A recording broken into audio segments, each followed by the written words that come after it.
नमस्कार। प्रांजल ज्ञान गंगा में आप सभी का स्वागत है। हम संक्षिप्त महाभारत का पाठ कर रहे हैं, जिसमें कि उद्योग पर्व चल रहा है। कल हमने कथा में राजा दुर्योधन का निमंत्रण छोड़कर भगवान का विदुर जी के यहाँ भोजन तथा उनसे बातचीत करने की कथा को पढ़ा था। अब हम आगे कथा में श्री कृष्ण का कौरवों की सभा में आना तथा सबको पांडवों का संदेश सुनाने की कथा को पढ़ेंगे। वैशंपायन जी कहते हैं, प्रातःकाल उठकर श्री कृष्ण ने स्नान, जप और अग्निहोत्र से निवृत्त हो उदित होते हुए सूर्य की उपासना की और फिर वस्त्र एवं आभूषण आदि धारण किए। इसी समय राजा दुर्योधन और सुवरु के पुत्र शकुनी ने उनके पास आकर कहा, महाराज, धृतराष्ट्र तथा भीष्म आदि सब कौरव महानुभाव सभा में आ गए हैं और आपकी बाट देख रहे हैं। श्री कृष्णचंद्र ने बड़ी मधुर वाणी में उन दोनों का अभिनंदन किया। इसके पश्चात सारथी ने आकर श्री कृष्ण के चरणों में प्रणाम किया और उनका उत्तम घोड़ों से जुता हुआ शुभ्र रथ लाकर खड़ा कर दिया। श्री यदुनाथ उस रथ पर सवार हुए। उस समय कौरव वीर उन्हें सब ओर से घेर कर चले। भगवान के पीछे उन्हीं के रथ में समस्त धर्मों को जानने वाले विदुर जी भी सवार हो गए। तब दुर्योधन और शकुनी एक दूसरे रथ में बैठकर उनके पीछे पीछे चले। धीरे धीरे भगवान का रथ राजसभा के द्वार पर आ गया और वे उससे उतरकर भीतर सभा में गए। जिस समय श्री कृष्ण विदुर और सात्यकी का हाथ पकड़कर सभा भवन में पधारे, उस समय उनकी कांति ने समस्त कौरवों को निस्तेज कर दिया। उनके आगे आगे दुर्योधन और कर्ण तथा पीछे कृतवर्मा और वृषणवंशी वीर चल रहे थे। सभा में पहुंचने पर उनका मान करने के लिए राजा धृतराष्ट्र तथा भीष्म, द्रोण आदि सभी लोग अपने अपने आसनों से खड़े हो गए। श्री कृष्ण के लिए राजसभा में महाराज धृतराष्ट्र की आज्ञा से सर्वतोभद्र नाम का सुवर्ण में सिंहासन रखा गया था। उस पर बैठकर श्री श्याम सुंदर मुस्कुराते हुए राजा धृतराष्ट्र, भीम, द्रोण तथा दूसरे राजाओं से बातचीत करने लगे तथा समस्त कौरव और राजाओं ने सभा में पधारे हुए श्री कृष्ण का पूजन किया। इस समय श्री कृष्ण ने सभा के भीतर ही अंतरिक्ष में नारद आदि ऋषियों को खड़े देखा। तब उन्होंने धीरे से शांतनु नंदन भीष्म से कहा, इस राजसभा को देखने के लिए ऋषि लोग आए हुए हैं। उनका आसन आदि देकर बड़े सत्कार से आवाहन कीजिए। उनके बिना बैठे में यहाँ कोई भी बैठ नहीं सकेगा। इन शुद्ध चित्त मुनियों की शीघ्र ही पूजा कीजिए। इतने में ही मुनियों को सभा के द्वार पर आया देख भीष्म जी ने बड़ी शीघ्रता से सेवकों को आसन लाने की आज्ञा दी। वे तुरंत ही बहुत से आसन लेकर आए। जब ऋषियों ने आसनों पर बैठकर अर्घ्य आदि ग्रहण कर लिया, तो श्री कृष्ण तथा अन्य सब राजा भी अपने अपने आसनों पर बैठ गए। महामति विदुर जी श्री कृष्ण के सिंहासन से लगे हुए एक मणिमय आसन पर, जिस पर श्वेत मृग चर्म बिछा हुआ था, बैठे। राजाओं को श्री कृष्ण का बहुत दिनों पर दर्शन हुआ था, अतः जैसे अमृत पीते पीते कभी तृप्ति नहीं होती, उसी प्रकार वे उन्हें देखते देखते अघाते नहीं थे। उस सभा में सभी का मन श्री कृष्ण में लगा हुआ था, इसलिए किसी के मुख से कोई भी बात नहीं निकलती थी। जब सभा में सब राजा मौन होकर बैठ गए, तो श्री कृष्ण ने महाराज धृतराष्ट्र की ओर देखते हुए श्री कृष्ण भगवान ने शांतनु नंदन भीष्म से कहा, इस राज्यसभा को देखने के लिए ऋषि लोग आए हुए हैं। उनका आसनादि देकर बड़े सत्कार से आवाहन कीजिए। उनके बिना बैठे यहाँ कोई भी बैठ नहीं सकेगा। इन शुद्ध चित्त मुनियों की शीघ्र ही पूजा कीजिए। इतने में ही मुनियों को सभा के द्वार पर आया देख भीष्म जी ने बड़ी शीघ्रता से सेवकों को आसन लाने की आज्ञा दी। वे तुरंत ही बहुत से आसन ले आए। जब ऋषियों ने आसनों पर बैठकर अर्घ्य आदि ग्रहण कर लिया, तो श्री कृष्ण तथा अन्य सब राजा भी अपने अपने आसनों पर बैठ गए।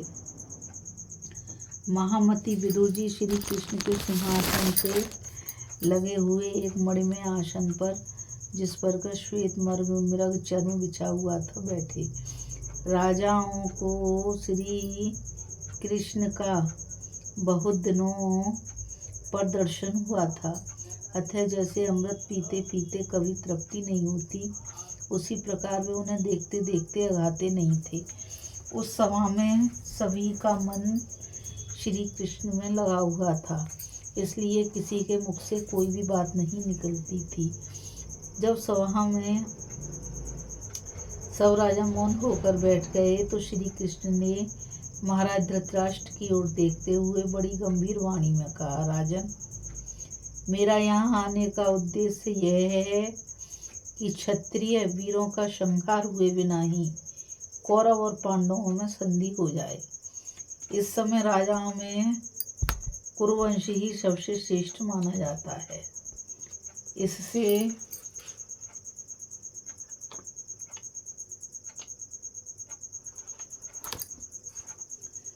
शास्त्र इसी प्रकार बार बार समझाने पर भी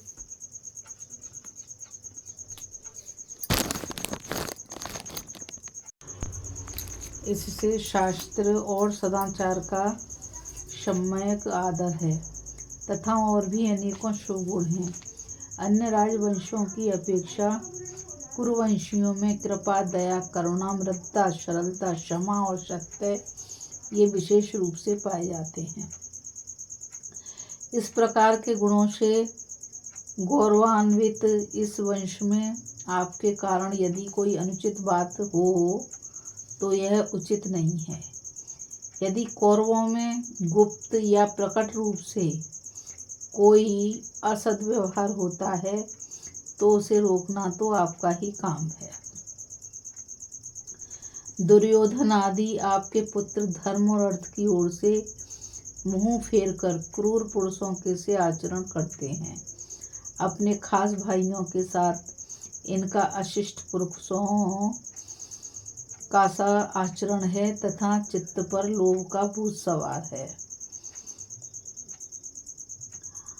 और इनको लोभ हो जाने से इन्होंने धर्म की मर्यादा को एकदम छोड़ दिया है। ये सब बातें आपको मालूम ही है महाराज। यह भयंकर आपत्ति इस समय कौरवों पर ही आई है और यदि इसकी उपेक्षा की गई तो यह सारी पृथ्वी को चौपट कर देगी। यदि आप अपने कुल को नाश से बचाना चाहते हैं तो अब भी इसका निवारण किया जा सकता है। मेरे विचार से इन दोनों पक्षों में संधि होनी बहुत कठिन नहीं है। इस समय शांति कराना आपके और मेरे ही हाथ में है। आप अपने पुत्रों को मर्यादा में रखिए और मैं पांडवों को नियम में रखूंगा। आपके पुत्रों को अपने बाल बच्चों सहित आपकी आज्ञा में रहना ही चाहिए।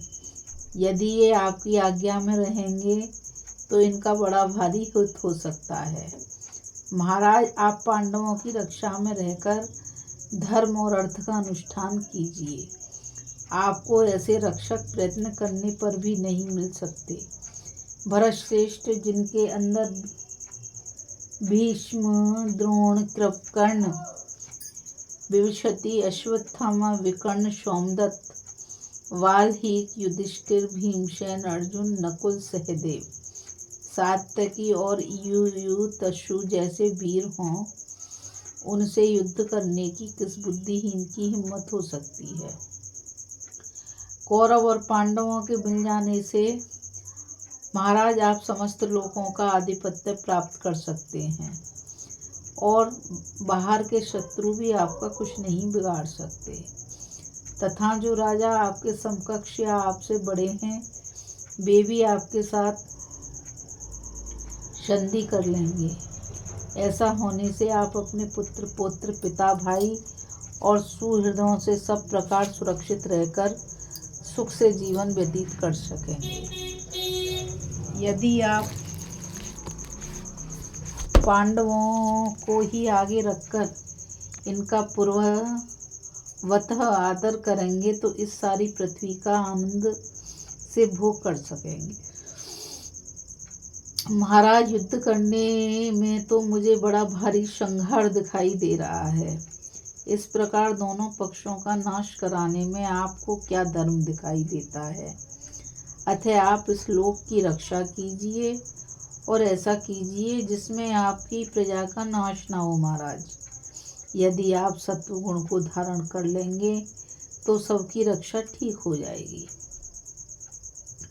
महाराज, पांडवों ने आपको प्रणाम कहा है और आपकी प्रसन्नता चाहते हुए यह प्रार्थना भी की है कि हमने अपने साथियों के सहित आपकी आज्ञा से ही इतने दिनों तक दुख भोगा है। हम 12 वर्ष तक वन में रहे और फिर 13 वर्ष जन समूह में अज्ञात रूप में रहकर बिताया है। वनवास की शर्त होने का समय हमारा यही निश्चय था कि जब हम लौटेंगे तो आप हमारे ऊपर पिता की तरह रहेंगे। हमने उस शर्त का पूरी तरह पालन किया है, इसलिए अब आप भी जैसा ठहरा था वैसा ही बर्ताव कीजिए। हमें अपने राज्य का भाग मिल जाना चाहिए। अब आप धर्म और अर्थ का स्वरूप जानते हैं, इसलिए आपको हमारी रक्षा भी करनी चाहिए। गुरु के प्रति शिष्य का जैसा गौरव युक्त व्यवहार होना चाहिए, आपके साथ हमारा वैसा ही बर्ताव है। इसलिए आप भी हमारे प्रति गुरु का सा आचरण कीजिए। हम लोग यदि मार्ग भ्रष्ट हो रहे हों तो आप हमें ठीक रास्ते पर लाइए और स्वयं भी सन्मार्ग पर स्थित होइए। इसके सिवा आपके उन पुत्रों ने इन सभासदों से भी कहलवाया है कि जहाँ धर्मज्ञ सभासद हों वहाँ कोई अनुचित बात नहीं होनी चाहिए। यदि सभासदों को देखते हुए अधर्म से धर्म का और असत्य से सत्य का नाश हो तो उनका भी नाश हो जाता है। इस समय पांडव लोग धर्म पर दृष्टि लगाए चुपचाप बैठे हैं। उन्होंने धर्म के अनुसार सत्य और न्याय युक्त बात ही कही है। राजन, आप पांडवों को राज्य दे दीजिए। इसके सिवा आपसे और क्या कहा जा सकता है? इस सभा में जो राजा लोग बैठे हैं उन्हें कोई और बात कहनी हो तो कहे। यदि धर्म और अर्थ का विचार करके मैं सच्ची बात कहूँ तो यही कहना होगा कि इन क्षत्रियों को आप मृत्यु के फंदे से छुड़ा दीजिए। भरतश्रेष्ठ, शांति धारण कीजिए, क्रोध के वश मत होइए और पांडवों को उनका यथोचित पैतृक राज्य दे दीजिए। ऐसा करके आप अपने पुत्रों के सहित आनंद से भोग कीजिए। राजन, इस समय आपने अर्थ को अनर्थ और अनर्थ को अर्थ मान रखा है। आपके पुत्रों पर लोभ ने अधिकार जमा लिया है। आप उन्हें जरा काबू में रखिए। पांडव तो आपकी सेवा के लिए भी तैयार हैं और युद्ध करने के लिए भी तैयार हैं। महाराज, इन दोनों में आपको जो बात अधिक अच्छी लगे उस पर दृष्टि डालिए और उस बात पर डट जाइए।